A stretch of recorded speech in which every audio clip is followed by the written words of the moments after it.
எப்பொருள் யாரொரு கேட்பினும் அப்பொருள் மெய்ப்பொருள் காண்பது.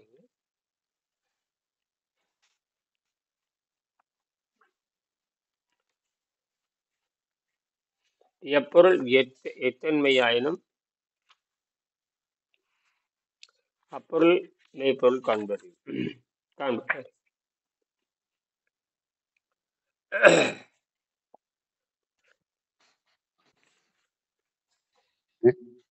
208 ஒழுக்கத்தை பக்கம். ஒழுக்கத்தை பத்தி நம்ம இப்ப பேசுறோம். தவம் அறிவு என்ற சொல்லுக்கு நாம் என்ன சொல்றோம்? தவம் ஒழுக்கம்னு என்ன?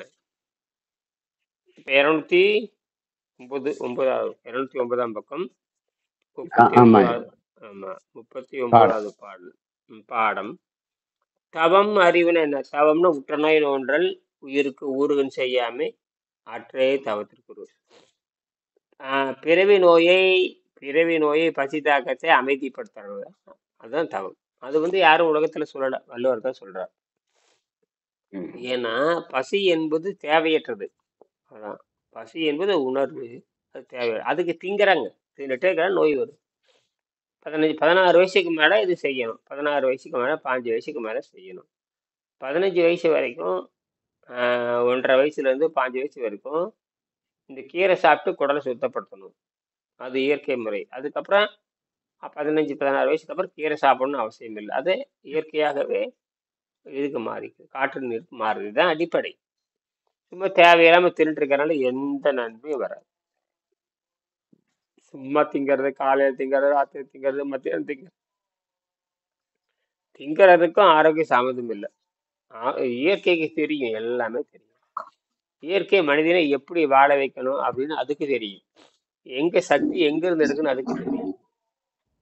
சக்தி எப்படி மாத்துறதுன்னு தெரியும். அது மின்சாரம் பண்ண தெரியும், சாப்பிட்டா வெளி போக்க தெரியும், சாப்பிடாம இருந்தா விஷம் வெளி வர தெரியும், எல்லாம் உடம்புக்கு தெரியும். நம்ம தான் என்ன பண்றோம்னா கண்டபடி தின்னுட்டு உடம்பு கெடுத்துக்கிறோம். கண்டபடி தின்னுட்டு. காரணமே மனசுதானே? ஆமா, மனம்தான் மனிதனை கொலை செய்கிறது. இத தப்பா புரிஞ்சுக்கிட்டு வெள்ளைக்காரன்ல வைத்தியம் பண்றானுங்க. வெள்ளைக்காரங்க வைத்தியம் பண்ண முடியாதுன்னு எழுதியிருக்காங்க. வெள்ளைக்காரன் எந்த நோயை இயற்கையிலே நோயை குணமாக்க முடியாது. இயற்கையாவே குணப்படுத்தக்கூடிய சக்தி உண்டு இயற்கைக்கு. ஆமா, அதே தன்னுடைய சக்தியாலே ஒரு மனிதனை குணப்படுத்துறதுக்கு அதுக்கு வலிமை உண்டு. ஆனா அதுக்கு நாம் டைம் கொடுக்க மாட்டோம். அதனாலதான் இன்னொன்னு, இயற்கை 2 இருக்கு. அந்த ஜீரண நீரை சுரக்க வச்சது இயற்கை தான். ஆனால் அதை புரிஞ்சிட்டு அந்த ஜீரண நீரை நாம என்ன பண்றோம்? செயற்கையாக மன வலிமையின் மூலமாக நம்ம வசதிக்கு திருப்புறோம். இங்கதான் ஜெயிக்கிறோம். நாம இயற்கையை வளைக்கிறோம், இயற்கையை வெல்லுகிறோம்.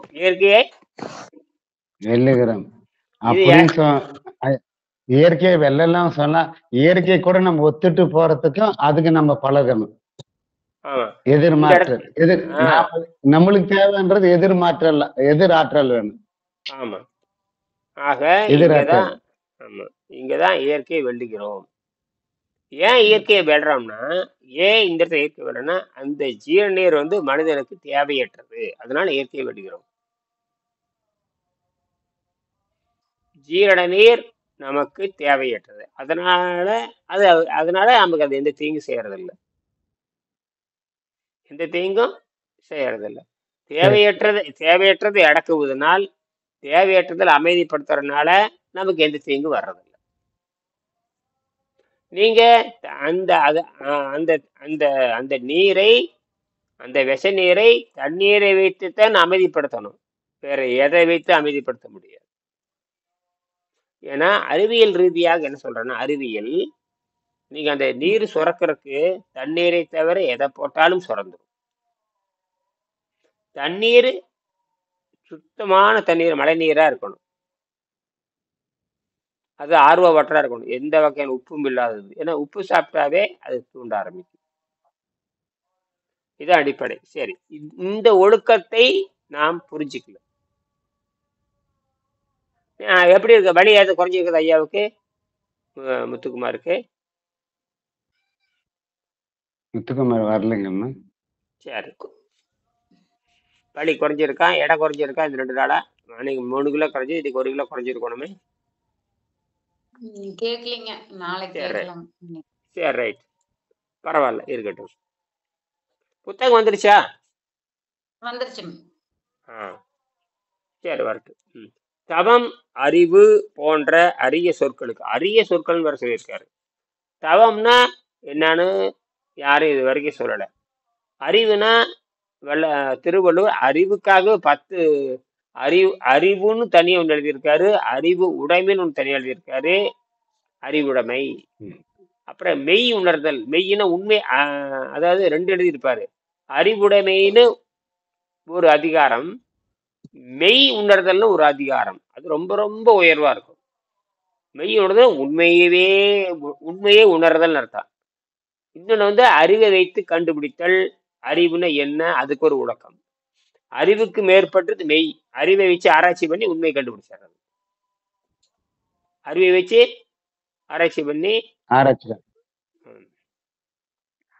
இப்ப நான் என்ன பண்ணிருக்கேன்னா, அந்த 1 கிராம் 1 மாலிக்குள் தண்ணியில இப்பதான் என்ன பண்ணேன்னா சோதனை பண்ணிட்டு இருந்தேன்.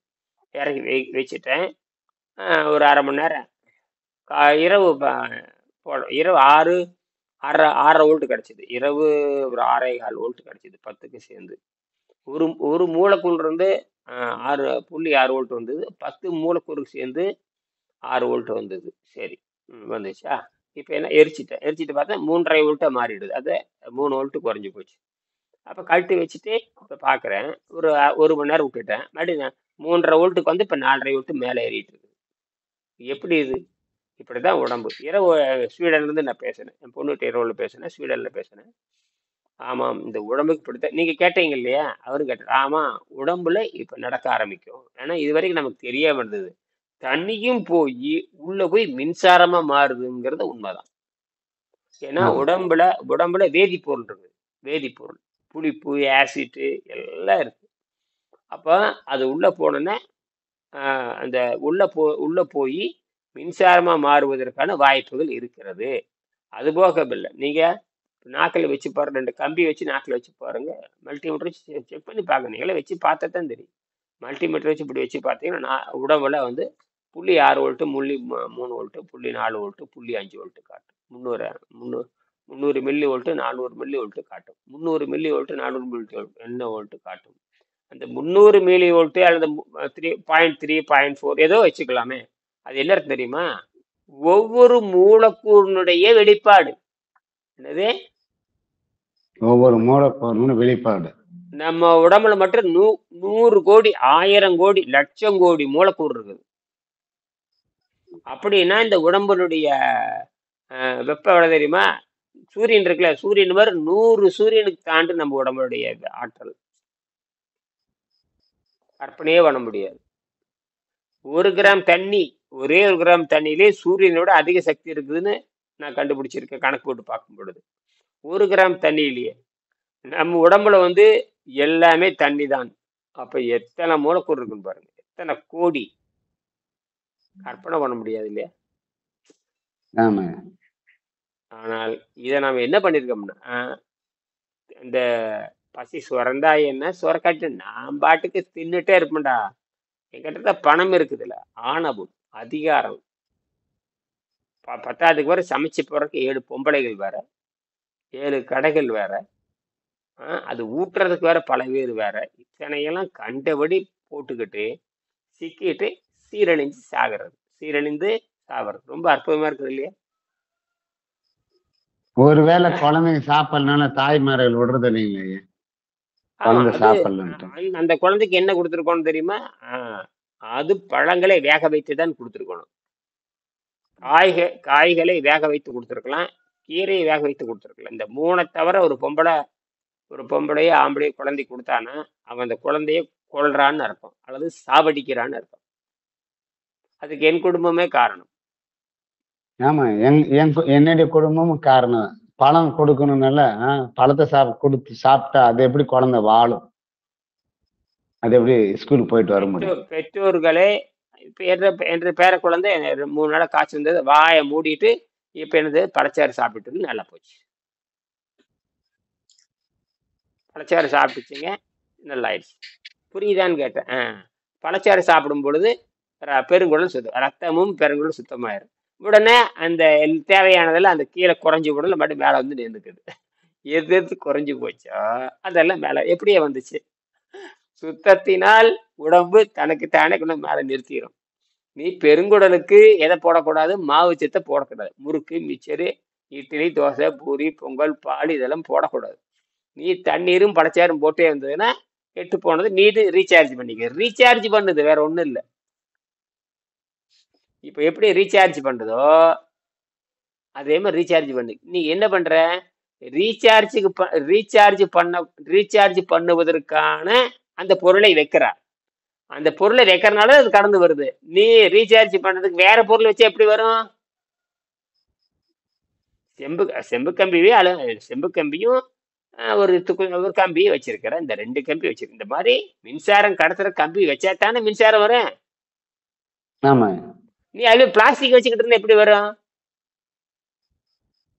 பிளாஸ்டிக்கும் குச்சி தானே, செம்பும் குச்சி தானே, பிளாஸ்டிக்கும் குச்சி தான், 2 குச்சி தானே. ஏன் மின்சாரம்? முண்டமே முழு முண்டங்களை, குருட்டு முண்டங்களை, பெற்றோர்களுக்கே சொல்றேன், குருட்டு முண்டங்களை குழந்தை ஏன்டா சாவடிக்கிறீங்கன்னு சொல்றேன். இது எச்சரிக்கையா இருக்கட்டும்.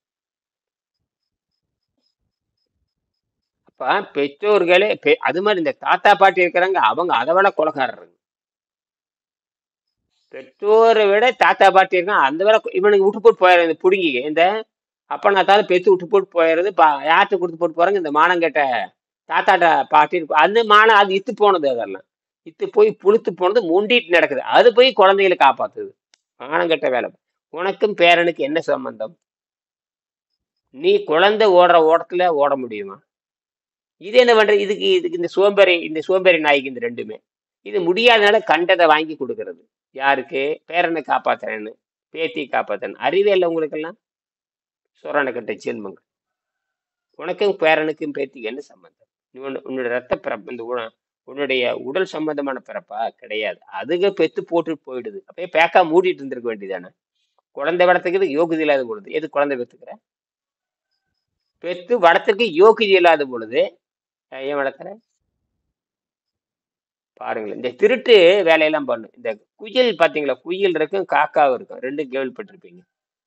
குயில் இந்த காக்காவுடைய கூட்டுல குயில் போய் திருட்டுத்தனமா முட்டை வச்சுட்டு வந்துடும். இதுக்கு குயிலுக்குன்னு சொந்த கூடு கிடையாது. குயிலுக்குன்னு சொந்த கூடு கிடையாது. சொந்த கூடு, சொந்த வீடு கிடையாது. அது போய் இதுல போய் வச்சுட்டு வந்துடும். இதுல காக்கா கட்டுற வீட்டுல கொண்டு வச்சிரு. காக்கா வீட்டுல இது இந்த முண்டத்துக்கு தெரியாது. எந்த முண்டத்துக்கு? இந்த காக்கா முண்டத்துக்கு தெரியாது.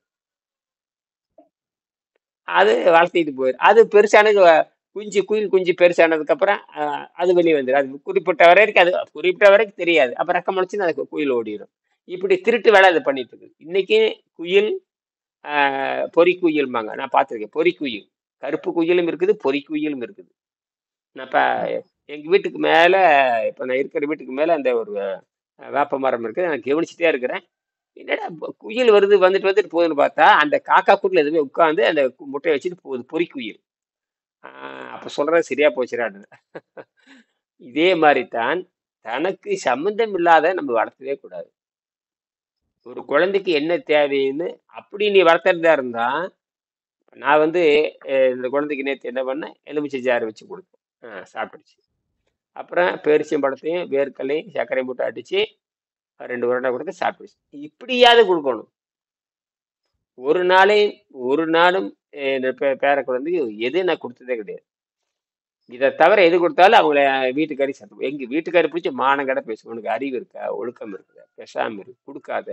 உனக்கு அந்த குழந்தைக்கு என்ன சம்பந்தம்? சம்மந்தமே கிடையாது. உனக்கு பிறந்தது கிடையாது, அவங்க பெற்றோர்களுக்கு பிறந்தது. அவங்களுக்கு அறிவு வேணும். பாரு, மாட்டிக்கிட்டாங்க இல்லையா? ரைட். அதாவது நோயின்னு வந்துட்டா நீங்க வாந்தி வர்ற வரைக்கும் நீர் பயிற்சி செய்யணும். நோய் வரத்தான் செய்யும். ஏன்னா நீ எதுக்கு வேலை கொடுக்குற? எதுக்கு வேலை கொடுக்குற? ஜீரண நீருக்கு வேலை கொடுக்குற. திருப்பி திருப்பி ஏன் பேசுற? நீங்க எதுக்கு வேலை கொடுக்குறீங்க? ஜீரண நீருக்கு வேலை கொடுக்குறீங்க. ஜீரண ஆமா, ஜீரண நீர் என்ன பண்ணுது? அதை வாங்கி வச்சு சேர்த்து வச்சு விஷத்தை சேர்த்து வச்சுக்குது. என்னது? போடுமா அவனே? விஷத்தை பஞ்சு பஞ்சுல தண்ணி ஊத்துறீங்க. என்னது? பஞ்சுல தண்ணி தண்ணி ஊத்துறோம். நல்ல நல்ல பெரிய 1 கிலோ பஞ்சு. 1 கிலோ பஞ்சுல 1 கிலோ தண்ணி பிடிக்கும். நீங்க என்ன பண்றீங்க? கொஞ்சம் கொஞ்சமா ஊத்திட்டு வர்றீங்க. அது கொஞ்சம் கொஞ்சமா உள்ள வாங்கி வச்சுக்கிட்டே இருக்குது. ஒரு கட்டத்துக்கு அப்புறம் அந்த பஞ்சு உள்வாங்காத அளவுக்கு வாங்கிடுது. அப்புறம் வெளியே கக்க ஆரம்பிக்குது. என்னது? கணிச்சு கணிச்சு வருது. வெளியே கக்கறது. அப்புறம் புளிஞ்சு எடுக்கணும். நல்ல புளி. அதுதான் நீங்க பண்ற வேலை. நீங்க கொஞ்சம் கொஞ்சமா ருசிக்கு ருசிக்கு தின்னு தின்னு ருசிக்கும் பசி இருந்தா என்ன? பசி இருந்தது அதுக்கு நமக்கு திங்கிறதுக்கு வெக்கம் சூடு சொரணம் எதுவும் கிடையாது. வெக்கங்கட்ட ஜென்மங்கிறது மனித குலம் தான். இதுக்கு வேற டாக்டர் புடுங்கிட்டு இருக்கிறாங்க. அந்த புடுங்கி சாகாம இருந்தாலும் பரவாயில்ல. அந்த புடுங்கி நோய் இல்லாமல் தான் பரவாயில்ல. அந்த புடுங்கிக்கு சக்கரை நோய் வராம இருந்தா பரவாயில்ல. அந்த புடுங்கிக்கு மூட்டு வலி வராம இருந்தா பரவாயில்ல. அந்த புடுங்கிக்கு புற்றுநோய் வர அந்த புடுங்கிக்கு எல்லா புடுங்களும் வருது. அந்த புடுங்கி நம்மளை புடுங்குறான். அறிவில்ல ஒருத்தனுக்கு கூட. இயற்கையை அறிந்து வாழ வேண்டாமா? வேண்டாம். நான் போற டாக்டருக்கு இவ்வளவு பிரச்சனை இருக்கிறப்ப நமக்கு எப்படா தீர்ப்பான்? அப்படி பஞ்சர் போடுறவனுக்கு பஞ்சர், அவன் வண்டியே பஞ்சர் போட தெரியல, அவன் பஞ்சர் வச்சிருக்கான். அவன் வண்டியே அவன் பஞ்சர் போட, நம்ம வண்டி எப்படா பஞ்சர் போடுறான்னு இந்த மானம் கட்டுறதுக்கு தெரிகிறது இல்லை. அததான் திருவள்ளுவர் சொல்றாரு, அறிவுடையார் எல்லாம் உடையார். அறிவை வைத்துக் கொண்டு ஆராய்ச்சி பண்ணுங்கிற கேள்வி கேட்க சொல்றாரு. செல்வத்தில் செல்வம் போய் கேட்க, எவங்கிட்டையும் போய் கேட்க. நீயே சக்கரை தீர்க்கணும், நான் எதுக்கே உங்கள்கிட்ட வரணும்? ஒரே அவனுக்கு என்ன சம்பந்தம்? எம்எஸ்க்கும் எம்பிபிஎஸ்க்கு உனக்கு என்ன சம்பந்தம்? பணம் கொடுக்கறான், அவன் மூடிட்டு வைத்தியம் பாக்குறான். பணம் கொடுத்தா எல்லாரும் தான் வைத்தியம் பாக்குறான். வைத்தியம் பாக்குறது இல்ல, கொலை செய்யறான். கொலை செய்யற அதிகாரம் அந்த மருத்துவனுக்கு உண்டு. கையெழுத்து வாங்கிக்கிறான்ல. ஆமா, எதுக்கு வாங்குறான்? உனக்கு கொலை செய்யறதுக்கு வாங்குறான்னு அர்த்தம். எந்த ஜவாப்தாரியும் எனக்கு இல்லைன்றது. ஆமா, செத்து போனதுக்கு அப்புறம் அவனுக்கு கிடையாது. அதேதான். இது என்ன அர்த்தம்னு கேட்டீங்கன்னா, மருந்து என்றாலே கொலை செய்யுங்கிறத வள்ளுவர் கண்டுபிடிச்சு எழுதுங்க. வள்ளுவர் கண்டுபிடிச்சது இது. 4 கொலைக்காரர் இருக்கிறாங்க. முதல்ல நோய் வந்துச்சு இல்லையா? அப்ப நோய் வந்துட்டாவே நீ யாரு? நீ சாக போற கெடாயின்னு அர்த்தம். யார்கிட்ட போய் நீயே செத்துக்குவியா? அதுக்கு ஒரு ஆள் வேணும்ல. ஒரு கடை தானே தானே சாகாதால எங்க கசாப் கடைக்கு போகுது. கசாப் கடைக்கு போறப்ப பெரிய அருவாள் வச்சிருக்கிறான், போடுறான்னு போட்டுறான். புரியுதா? அப்ப நீங்க என்ன பண்றீங்க? யார்கிட்ட போறீங்க? வைத்தியர்கிட்ட போய் தலை குடிக்கிற அவன் என்ன பண்ற? போடுறான் அப்படின்னு போட்டுறான். அவன் என்ன சொல்றான்? மருந்து கொடுத்தாச்சு, மருந்தும் கொடுத்தாச்சு, அருவாளும் போட்டாச்சு. மயக்க மருந்தும் கொடுத்தாச்சு, அறுவாள் எடுத்து வெட்டியும் போட்டாச்சு. முடிஞ்சு போச்சா? இதைத்தான் எழுறாரு. கடைசியில தானே சொல்றேன், எல்லா மாதிரியும் கொடுத்துட்டான். அவர் உடம்புக்கு ஏத்துக்கல. என்ன புடலங்கை கடைசி வார்த்தை. அப்ப இது முதலே சொல்ல வேண்டியது தானே. அவருக்கு எதிர்பார்த்த முதல் நோய் வரும் பொழுதே உங்களுக்கு எதிர்பார்த்த இல்லைன்னு சொல்லிடணும். முதல் நோய் வந்துட்டாவே உனக்கு என்ன இல்லைன்னு சொல்லணும்? எதிர்பார்த்தல். அப்ப என்ன சொல்லணும்? பாப்பா, எதிர்பார்த்தலை உண்டாக்க முடியாதப்பா, இயற்கையில கிடையாது. எதிர்பார்த்தலை கண்டுபிடிக்கிறதுக்கான ஊசி உலகத்துல கண்டே பிடிக்க முடியாது அவனாலே. என்ன எதிர்பார்த்தல் என்பது ஜீரண நீரை அடிப்படையாக கொண்டது. எது? ஜீரண நீரை சுரக்க வச்சுக்கிட்டே இல்ல, ஒரு பக்கம் பஞ்சர் போட்டுக்கிட்டே, ஒரு பக்கம் ஊசி குத்திக்கிட்டே இருக்கு. இந்த பக்கம் பஞ்சர் போட வேண்டியது, ஒரு பக்கம் ஓட்டை போட்டே இருக்க வேண்டியது. அப்ப பஞ்சரும் போட்டாலும் நிக்காது, பஞ்சரும் போட்டு பிரயோஜனம் இல்ல. அங்க குத்துறது நடந்துட்டு இருந்ததுன்னா அப்படியே சப்பழிஞ்சே கிடைக்கு, எந்திரிக்காது. ரெண்டுல ஏதோ ஒண்ணு நிறுத்தி ஆகணும்.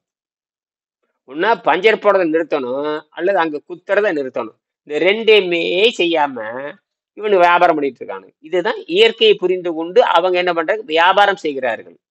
எந்த டாக்டர் ஏழையா இருக்கானு பாருங்க, எந்த எம்பிபிஎஸ் டாக்டர் ஏழையா இருக்கானு பாருங்க. எந்த எம்பிபிஎஸ் டாக்டர் ஏழையா இருக்கானான்னு பாருங்க. கிடையாது. அப்புறம் என்ன? அவன் யாருக்கும் பயன்பட போறது இல்ல. எந்த எம்பிபிஎஸ் டாக்டர் தானம் தர்மம் பண்ண போறது? எந்த எம்பிபிஎஸ் டாக்டர் தானம் தர்மம் பண்றான்னு வர்றானான்னு பாருங்க. ஈவிரக்குமே இல்லாத ஜென்மங்கள். என்னது? இது அப்படி இருந்து ஆபரேஷன் பண்ண முடியாதுன்றது அவங்க கொள்கையே. ஈவிரக்கம் பண்ணாலும் அவங்க வேலை செய்ய முடியாது. மக்களுக்கு ஏங்க நீ கோடி கணக்கில் கொள்ளையடிச்சு வச்சிருக்கிற? எந்த எம்பிபிஎஸ் டாக்டர் தானம் பண்றேன்னு பாருங்க. அதனால தான் அவங்க சொல்றாங்க, கேட்டேன் நான் ஒரு டாக்டருக்கு, நாங்கள் கோடிக்கணக்கில் கொடுத்து ஷீட் வாங்குறோம் படிக்கிறதுக்கு. சரி, கோடி கணக்கில் கொடுத்து சீட்டு வாங்குற, எந்த நோயால காப்பாத்துறீங்க? அதுக்கு அவர்கிட்ட பதில் இருக்காது. ஏன்னா இயற்கையின்படி ஜீரண நீர் சுரந்தாவே நோயின் குணமாகாது.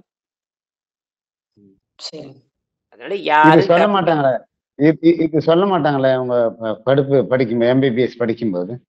தெரிஞ்சாதானே சொல்லுவான். எம்பிபிஎஸ் மருத்துவனுக்கு அறிவில்லை, சித்தா மருத்துவனுக்கு அறிவில்லை, அப்புறம் ஆயுர்வேதத்துக்கும் அறிவில்லை, அப்புறம் புடலங்காய்க்கும் அறிவில்லை, தியானம் பண்றவனுக்கு அறிவில்லை, மூட்டு வழி அப்புறம் இந்த ஆசனம் பண்றவனுக்கு அறிவில்லை. என்னது, இதை விட சொல்ல முடியாது. யாராருக்கு அறிவில்லை சொல்லுங்க, திருப்பி சொல்லுங்க. யாராருக்கு அறிவில்லை? எம்பிபிஎஸ்க்கு இல்லை, ஆயுர்வேதிக்கு இல்லை, மூட்டு வலி பார்க்கறவருக்கு இல்லை, டாக்டருங்களுக்கு பொதுவாக எல்லா ஆயுர்வேதிக்கும் எல்லா சித்தாந்தத்துக்கும் அறிவில்லை. அப்புறம் யோகம் பண்றவங்களுக்கு, யோகம் பண்றவங்களுக்கு, தியானம் பண்றவருக்கு, இந்த மாதிரி இந்த ஆசிரமம் வச்சு நடத்தி இருக்கிறவங்களுக்கு கூட சொல்லலாம்.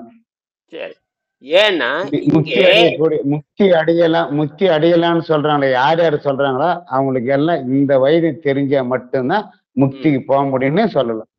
அதுக்குத்தான் 941 எழுதுறாரு, மிகினும் குறையினும் நோய் செய்யும் நூலோ வழிமுதலா எண்ணிய 3 வாதம் பித்தம் கபம் சுரந்தாலே மனிதனை சாவடிக்கும். இதுல இந்தியாவில உலகத்துல யாருக்கும் தெரியாது, வள்ளுவருக்கு மட்டும்தான் எழுதியிருக்காரு. அதனால எல்லாம் தோல்விதான். நீங்க சொல்லிக்கிட்டே இருக்க வேண்டியதுதான். நானும் சொல்லிட்டே இருப்பேன், நான் புத்தகத்தை வச்சுட்டே இருப்பேன், காட்டிக்கிட்டே இருப்பேன், சொல்லியிருக்காரு. யார் இந்த செவடங்காதல சங்கோதன மாதிரி. என்னது செவடங்காதல சங்கம்? பாட புத்தகத்துல திருவள்ளுவரை பத்தி குறள் இருக்குல்ல, அதுல திருக்குறளை பத்தி படிக்கிற தமிழ் ஆசிரியர் யாரும் சொல்ல மாட்டேன்றாங்க. சொல்லலையே, தெரியாது. நம்ம படிக்கும்போது அவனுக்கு முட்டாள முழு முட்டாளா இருக்கானுங்க. அவன் வயிற்று பழப்பு படிக்கிறதானே, அவங்க ஆராய்ச்சிக்கு படிக்கிறது இல்லை. இப்ப நான் தான் திருக்குறள் படிச்சேன், 7ஆம் கிளாஸ்ல திருக்குறள் படிச்சேன். என்ன சொல்ற, கற்க கசட்டார கற்பவை கற்றபின் நிற்க அதற்கு தக, உடனே 1 மார்க் வாங்கிடுவேன். வாங்கிட்டேன், அவ்வளவுதான். அதோட முடிஞ்சிருச்சு. அதோட எனக்கு திருக்குறள் மறந்துடும், தெரியாது. நல்ல வேலை அப்ப படிச்சு அந்த மரபு வழியில படிச்சு மரபுல ஏத்திரம், கவிதை நடையில ஏத்திரம் காட்டி இன்னைக்கும் எனக்கு 65 வயசுல அந்த குரல், எனக்கு 100கணக்கான குரல் எனக்கு மனப்பாடம். அத்தனையும் நான் விருப்பப்பட்டு படிச்சது. இப்ப படிக்கிறது என்பது வேறு, அப்பா படிச்சது. இப்ப படிக்கும்போது தெரியுது. எங்க அப்பா வந்து கடுமையான நோயில பாதிக்கப்பட்டு செத்து போனாரு. எங்க அம்மா கடுமையான நோய் போய் சாதிக்கப்பட்டாங்க. எனக்கும் கடுமையான நோய். ஆனா எனக்கு இந்த பெருச நோயெல்லாம் வந்ததில்ல, அப்பப்ப சின்ன சின்ன நோயெல்லாம் வராது. காரணமே தெரியல. 5 வயசு இருக்கிற காய்ச்சல் வரும். கண்டதை திங்கிறோம் இல்லையா, கண்டதை தின்னா குடல் கெட்டு போகுதுன்னு தெரியல. அப்ப இங்க 4 வேமன் வந்துட்டான். எந்த அமன்? உற்றவன் ஒரு அமன், தீர்ப்பவன் ஒரு அமன், மருந்து ஒரு அமன், மருந்தியே பின்பற்றி வாழ்றது. இப்ப பாருங்க, 40 வருஷமா மருந்து சாப்பிட்டேன். இப்ப முத்துக்குமார் எடுத்துக்கங்க, நீங்க எடுத்துக்கங்க, யாரும் எடுத்துக்கங்க. ஆமா, அதுக்கு நானே உதாரணம். எல்லாருமே நாடுந்தா 40 வருஷமா தின்னுட்டு இருக்கிறாங்க, 30 வருஷமா தின்னுட்டு இருக்கிறாங்க. எத்தனை வருஷமா தின்னுட்டு இருக்கிறீங்க? 40 வருஷமா. அப்ப 40 வருஷமா நீங்க நோயாளிதான். எத்தனை வருஷமா தின்னுட்டு இருக்கிறீங்க? உங்களுக்கு என்ன வயசாச்சு? 60 வயசு. அப்ப 60 வருஷமா நீங்க நோயாளி தான். கவலையே பட தேவையில்லை, எல்லாரும் இங்க நோயாளி தான். எல்லாரும் என்ன தெரியுங்கிறீங்க? நல்ல சுவைய சட்னி சாம்பார் திங்கிற மாவன நீ நோயாளி தான். அப்புறம் என்ன குடிக்கிறீங்க? நல்ல சுவைய காப்பி குடிக்கிறீங்க. எத்தனை வருஷமா காப்பி? 40 வருஷமா குடிக்கும் மாவன நீ தென்னடா. புரிஞ்சு போச்சு இல்ல? அதனால யாரும் தப்பிக்க முடியாது, ஒரு வயலும் தப்பிக்க முடியாது. துடி துடித்துத்தான் சாக வேண்டும். எப்படி சாகணும்? துடி துடித்து சித்திரவதை பண்ணி ஒரு கூனி குறுகி அப்படியே வயது மட்டும் 100 இருக்கு, எல்லா நோயும் இருக்கு. கேட்டா எங்க பாட்டி 100 வயது கிழிச்சுதும்பாங்க. என்ன கிழிச்சு என்ன பண்ணுச்சு உங்க பாட்டி? உங்க பாட்டி என்னத்துக்கு வைத்தியமாக்க வேண்டியது? அது தெரியாதே. சரி, எங்க பாட்டிக்கு 100 வயசு ஆச்சுங்க, ரைட்டு. அதை வச்சு என்ன பண்ண போற நீ? அது ஒண்ணுக்கு பிரயோஜனம் இல்லாத சாவில்ல. அந்த முக்திக்கு போக தெரியாம சாதாரண வாழ்வு வாழ்ந்துட்டு அப்படியே உட்காந்து அது எப்படா சாவு வரும்னு உட்காந்துருக்குது. நடக்கவும் முடியாது. வயசு 100 நடக்கணும்ல.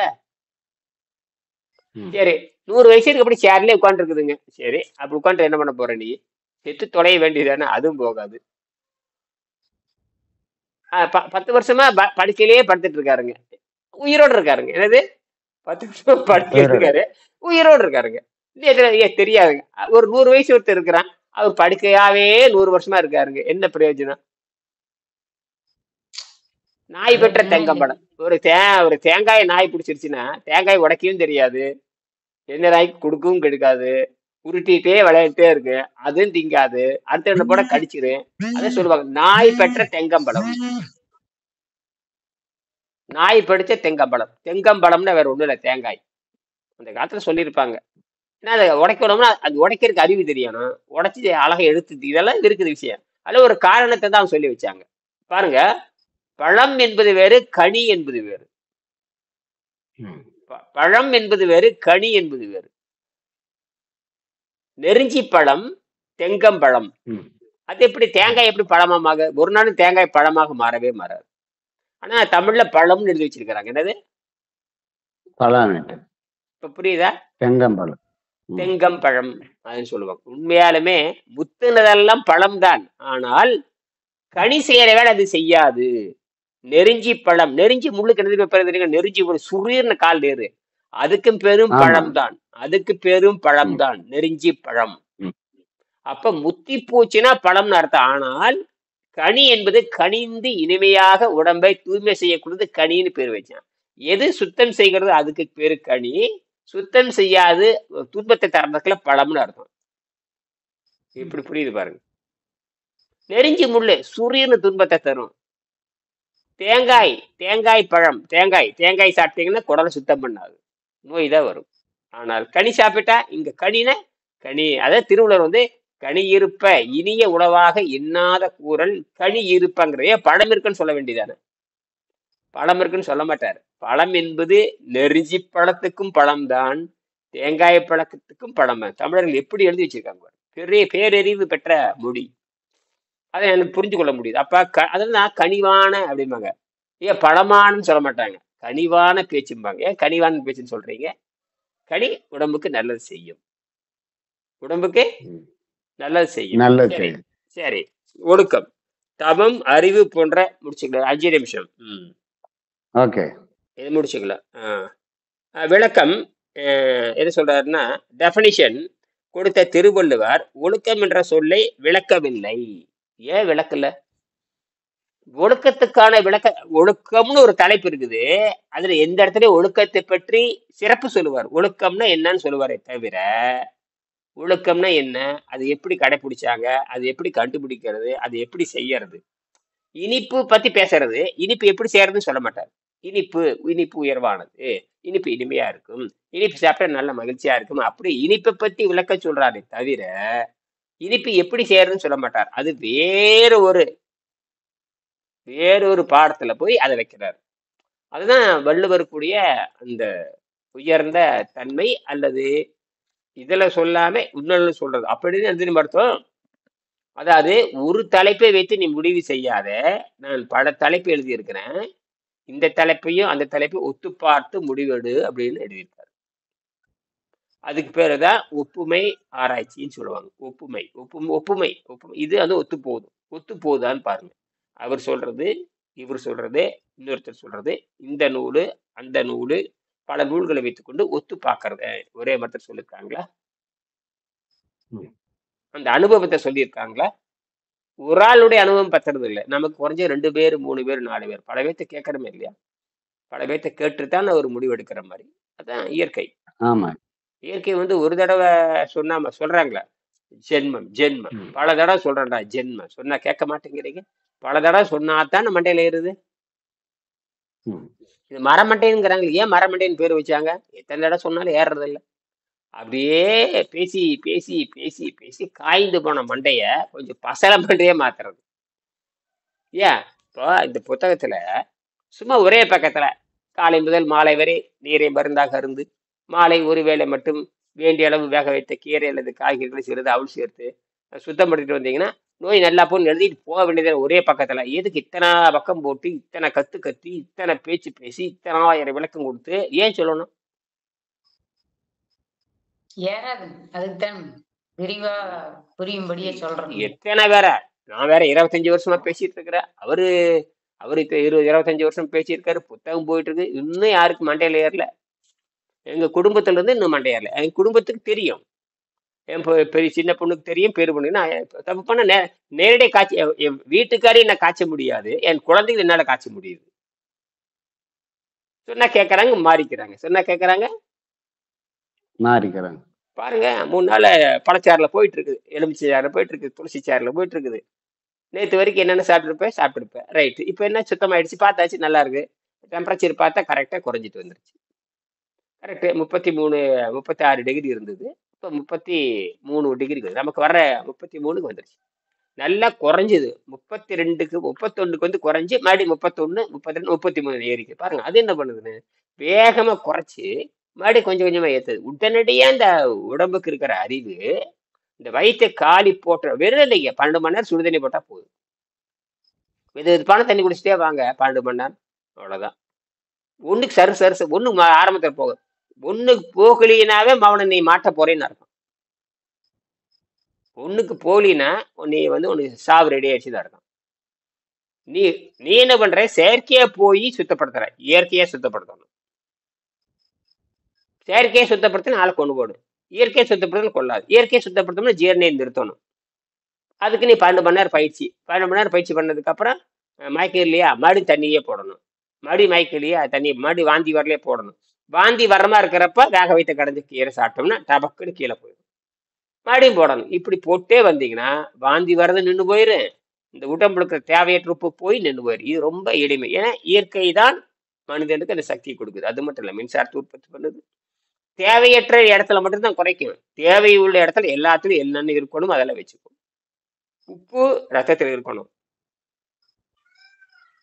உப்பு ரத்தத்துல இருந்தா தான் மின்சாரம் பாயும். அதுக்கு வந்து அப்படியெல்லாம் இருக்கு. சுத்த ரத்தம் அப்படிங்கிறது என்னன்னு கேட்டீங்கன்னா, சுத்த ரத்தம் என்னது அர்த்தம், உடனே அது எதுவும் தண்ணி நினைச்ச கூடாது. அதுக்கு தேவையான தகுதியோடு, அதற்கு தேவையான உப்புக்களோடு, அதற்கு தேவையான தகுதியோடு, அதுக்கு தேவையான அடர்த்தியோடு. அடர்த்தி அதிகமாச்சுன்னா ஆளை கொண்டு போடும், அடர்த்தி குறைஞ்சிச்சுன்னா இப்படி ஆடு. சக்கரை நோயாளிக்கு பாருங்க ஆடிக்கிட்டே இருக்கு. சக்கரை நோயாளிகளுக்கு இப்படி ஆடிட்டே இருக்கு. நம்மளுக்கு தெரியாது. அவனால சக்கரை நோய் வந்துட்டா நாத்தம் பிடிச்சவன்னு அர்த்தம், அழுகி போனவன் அர்த்தம். சக்கரை நோய் வந்துட்டு, சக்கரை நோய் தான் இன்னைக்கு பயங்கரமா பரவுது. பயங்கர வேகத்துல பரவிட்டு இருக்குது. இத்து போயிட்டான்னு அர்த்தம். என்ன இத்து போய் அழுகி போய் அழுகிட்டான்னு அர்த்தம். அவன் வந்து இந்த பூமிக்கு தகுதி இல்லாதவன். என்னது தகுதி இல்லாதவன்? நோயின் வந்துட்டா அவன் தகுதி இல்லாதவன். இயற்கை கழிக்கிறது, இயற்கை கழிக்கிறது. அப்படி காய் சொத்தையாயிட்டு என்ன பண்றீங்க, எடுத்து வச்சிடறேன் தனி, அதை மட்டும் தூக்கி எரிச்சிடுறீங்க. அதேதான் நீ சொத்தி ஆயிட்டீங்கன்னா ரிப்பேர் பார்க்க முடியாதுன்னு அர்த்தம்.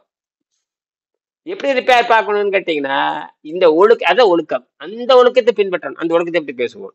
ஆக 2 அடி அதிகாரத்தில் 14 ஒழுக்கமுடைமை என்ற ஒழுக்கமுடைமையில் உள்ள முதல் 9 குறட்பாக்களுக்கும் பொருள் ஒத்து வருகிறது.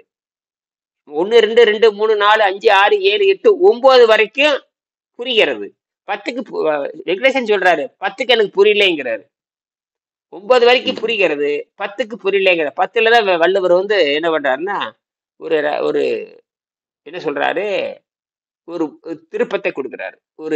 ஒரு இதை சொல்றாரு, பாரப்பா உலகத்தோட ஒத்து போப்பா, நீ என்னதான் அறிவாளியா இருந்தாலும் உலகத்தோட ஒத்துப்போ, அதுதான் உனக்கு புத்திசாலித்தனம். நிறைய நீ படிச்சிருக்க, என்னதான் படிச்சிருந்தாலும் ஊரோட ஒத்துப்போ சொல்லுவாங்க. அட என்னப்பா ரகரார் பண்ண ஊரோட ஒத்து பாப்பாங்கிற இல்லையா. நீ என்ன கேட்கணும் தெரியுமா, எந்த ஊரோட ஒத்து போறதுன்னு நீ கேட்கணும். இவன் கேட்கறது இல்லை. என்னது கேட்க முடிஞ்சு போச்சு. அப்ப எந்த ஒத்து போகின்ற உலகம் எது, ஒத்து போகாத உலகம் எது, எது ஒழுக்கம்? அந்த அப்ப 2 ஒழுக்கம் இருக்குது. அப்ப தூய ஒழுக்கமுள்ள கூட்டம் என்பது வேறு. இந்த கெட்டுப்போன கூட்டம் என்பது பன்னிக்குட்டியோட போய் சேர்றதா? அல்லது மான் குட்டியோட போய் சேர்றதாங்கிறது இங்க வித்தியாசம் இருக்கு. அதத்தான் வள்ளுவர் சொல்றார். இத தான் நம்ம புரிஞ்சுக்கணும். அதுக்குன்னு தனி அப்ப அதுக்கு தனி உலகம் இருக்கிறது. சொல்றாங்க இல்லையா? இந்த உலகம் வேறு, அந்த உலகம் வேறு, அந்த வியாபாரம் வேறு, இந்த வியாபாரம் வேறு, அந்த கூட்டம் வேறு, இந்த கூட்டம் வேறு, அது திருட்டு கூட்டம், இது நல்ல கூட்டம், இது நன்மக்கள், அது தீமக்கள், இப்படிலாம் பிரிவு இருக்கா இல்லையா? இதெல்லாம் உண்மைதான். அந்த வியாபாரம் இது எல்லாத்துக்கும் தான், எல்லாத்துக்கும் நல்லது கெட்டது இருக்குதே இல்லையா? அத நல்லது கெட்டதை பார்ப்பு அறிவு நமக்கு வேணும். அதுதான் நல்லதையும் கெட்டதையும் ஆராய்ச்சி பண்ணி பண்ணி அதில் எந்த அளவுக்கு நன்மைகள் இருக்குதோ தீமைகள் இருக்குதோ அதை பார்க்கணும். தீமை இருந்ததுன்னா அதை ஒதுக்கி வச்சிடணும். சரி, முடிச்சுக்கலாம். ஆக சரி. உலகத்தோடு ஒட்ட ஒழுகல் கற்றுக்கொள்ளுங்கள் என்று மட்டுமே வள்ளுவர் சொல்லுகிறார். சுமார் ஏனென்றால் பண்புடையார் பட்டுண்டு உலகம் அஃதின்றேல் மண்புக்கு மாய்வது மண் என்று குரல் வைத்து பார்க்கும்போது பண்புடையார் வேறு உலகம் வேறு என்று அவர்கள் கொள்ளுவது வெளிப்படை. அப்படித்தான் பொருள் சொல்ல வேண்டும். இந்த இடத்துல வர்றாரு. சரி, அது எங்க இருக்குது? அது வேற தலைப்பில் இருக்குது. சரி, பண்புடையார் ஒழுக்கத்தை உலகத்துக்கு கற்பிப்பதற்காக இப்ப பண்புடையார் என்ன பண்றாருன்னா, இப்ப திருவள்ளுவர் அவர் பண்புடையார். அவர் என்ன பண்றாருன்னா, இந்த மக்களுக்கு சொல்லுவதற்காக கீழே இறங்கி வர்றாரு. யாருக்காக? கீழ் மக்களுக்கு. நான் என்ன பண்றேன்? இந்த மக்களுக்கு சொல்லி தர்றதுக்காக இரவும் பகலும் சொல்லி கொடுத்துக்கிட்டே இருக்கிறேன். நான் மேல போகாம என்ன பண்ணாம அடுத்த நிலைக்கு போகாம கீழேயே உட்காந்துட்டு போட்டு காய்ச்சின்னு காய்ச்சிக்கிட்டு இருக்கேன். எல்லாத்தையும் முடிச்சு காய்ச்சுறேன். என்னைய உணர்த்து கேட்டுட்டே இருப்பேன். என்னைய கட்டாயம் சொல்லுவேன், என்னன்னு பெரிய புடுங்கியா, சும்மா எல்லாத்தையும் போட்டு காய்ச்சறாவா? நான் புடுங்கிதான், எனக்கு புடுங்க கேட்டு புடுங்கிட்டு இருக்கிறேன். காலங்காத்தால புடுங்கிட்டு இருக்கிறேன். எல்லாத்துக்கும் வயிற்றுச்சு பயங்கரமா இருக்கு. ஏன்னா உன்னை போட்டு காய்ச்சிடமுல்ல. யாரை போட்டு காய்ச்சறேன்? எல்லா வைத்தியரையும் காய்ச்சறோம், எல்லா யோக மன்றத்தையும் காய்ச்சறோம், ஒருத்தர் விடாம போட்டு காய்ச்சறோம். ஏன்னா நான் அந்த உண்மையை அந்த ரூட்டை புடிச்சுக்கிட்டேன். இந்த ரூட்டை அந்த சட்டத்தை நான் புரிந்து கொண்டேன். இந்த சட்டத்தை, ஜீரணநீர் சட்டத்தை புரிந்து கொண்டதனால் எல்லாத்தையும் போட்டு செருப்படி அடிக்கிறேன். என்னது? இப்ப நான் ஒரு மூலக்கூறு உலகத்துல நான் தான் கண்டுபிடிச்சிருக்கேன். ஒரு மூலக்கூறுல ஒரு தண்ணீருடைய ஒரு மூலக்கூறுல 1 மில்லி வாட்ஸ்ல இருந்து 8 மில்லி வாட்ஸ் வரைக்கும் நான் செஞ்சு பார்த்துருக்கேன். அப்படின்னா குறைஞ்சபட்சம் 1 மில்லி வாட்ஸ் வச்சுட்டாலும் கூட 1 கிராம் தண்ணியில 100 கோடி மூலக்கூறு இருக்குது. அப்ப 1 வோல்ட்னு வச்சுட்டாலும் கூட 1 பெருக்கள் 100 கோடியில எத்தனை வோல்ட் இருக்குன்னு எவ்வளவு கணக்கப்பட முடியாது. அந்த சக்தி அதுல இருக்கு. அது எப்படி வெடி எடுக்கிறதுங்கிறது தான் பிரச்சனை.